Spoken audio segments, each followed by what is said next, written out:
Welcome to this session on shell company and complex ownership investigations.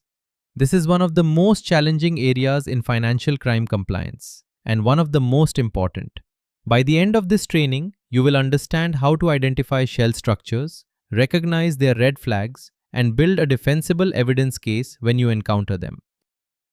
Let's start with a fundamental distinction. Not every holding company or special purpose entity or SPE is suspicious. The critical question is always whether the structure serves a genuine commercial purpose or exists solely to obscure ownership, move money, or evade obligations.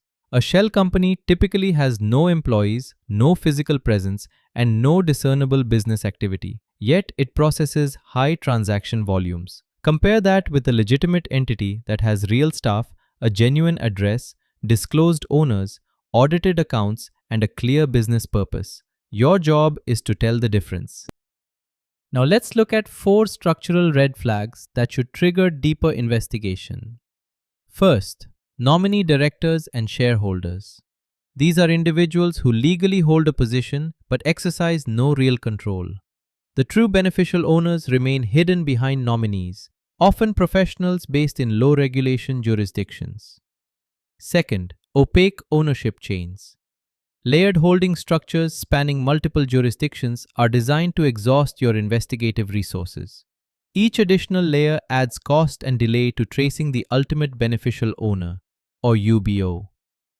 Third, common directors. When the same individual appears as a director across dozens of unrelated companies, you are likely looking at mass-produced shelf entities managed by a single formation agent. Fourth, virtual offices. A registered address that is merely a mail forwarding service with no genuine operational presence. These are common in Panama, the BVI, Delaware, and UK formation hubs. Beyond structure, we need to examine transactional behavior. Here are 6 red flags to watch for.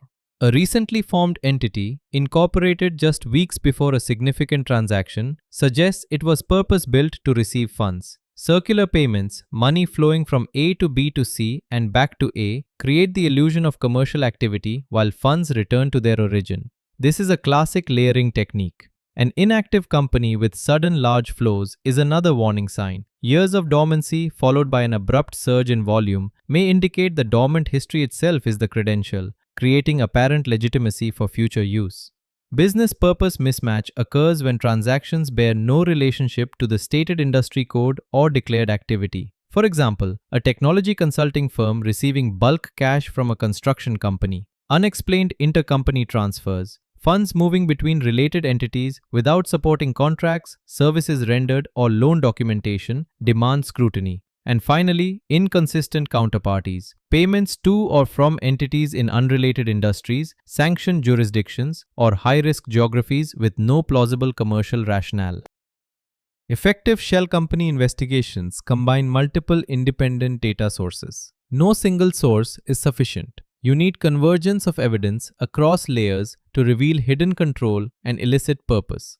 Think of your evidence stack as 4 pillars: registry and know your customer or KYC data, giving you incorporation details, UBO declarations, and director histories. Transaction data, showing you flows, volumes, and counterparties. Supporting documents, invoices, contracts, and loan agreements. And external intelligence, adverse media, sanction screening, and politically exposed persons or PEP checks. Each layer narrows the population of plausible explanations. When registry data, transaction flows, and adverse media all point to the same individual or network, hidden control becomes defensible as a finding. Let's go deeper into how we combine these evidence sources in practice. Registry records. Corporate registries, UBO registers, and filed accounts reveal incorporation date, registered address, director history, and share structure. Pay attention to conspicuous gaps in filings. Those gaps are themselves informative. KYC and customer due diligence or CDD files expose discrepancies between declared ownership and registry data. Missing or inconsistent UBO declarations are a significant red flag on their own. Invoices and contracts should be coherent, consistent with transaction values, and issued by entities that demonstrably exist. Vague service descriptions like consulting, or advisory warrant deeper scrutiny.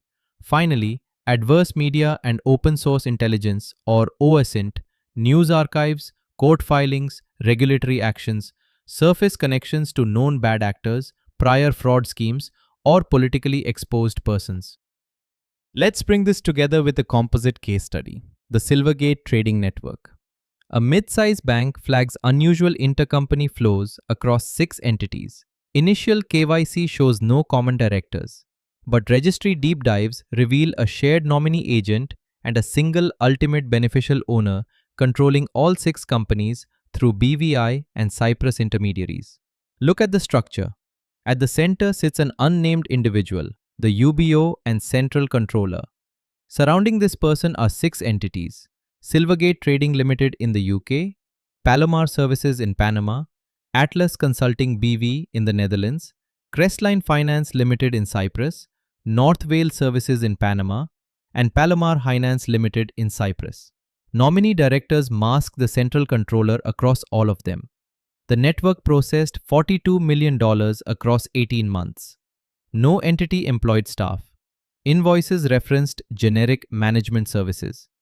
Funds ultimately exited via real estate purchases, the integration stage. Here is how investigators broke down the Silvergate network.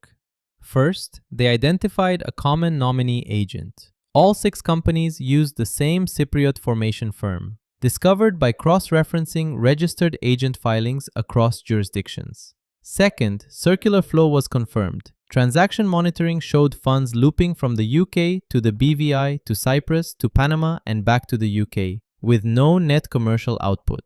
Third, an adverse media link emerged. The UBO's name appeared in a foreign bribery case 3 years prior, missed during initial onboarding due to name transliteration variations. Fourth, invoice analysis revealed that 12 invoices from Palomar Services totaling $8.3 million described services delivered on dates when the company did not yet legally exist. The outcome? A suspicious activity report, or SAR, was filed covering all 6 entities and the identified UBO. Account relationships were terminated following SAR submission and legal hold coordination with law enforcement. Authorities pursued an asset freeze request against real estate identified as the integration vehicle. Shell structures serve multiple crime typologies. Let's review the 4 most common: anti-money laundering, or AML, and layering. Shell chains create distance between predicate crime proceeds and the financial system. Each inter-entity transfer adds a new layer, making source of funds tracing progressively harder. Sanctions evasion. Designated persons use front companies in non-sanctioned jurisdictions to access correspondent banking, US dollars, and controlled goods, obscuring the true beneficiary. Corruption and bribery. Bribe payments flow through shells as consulting fees or success fees.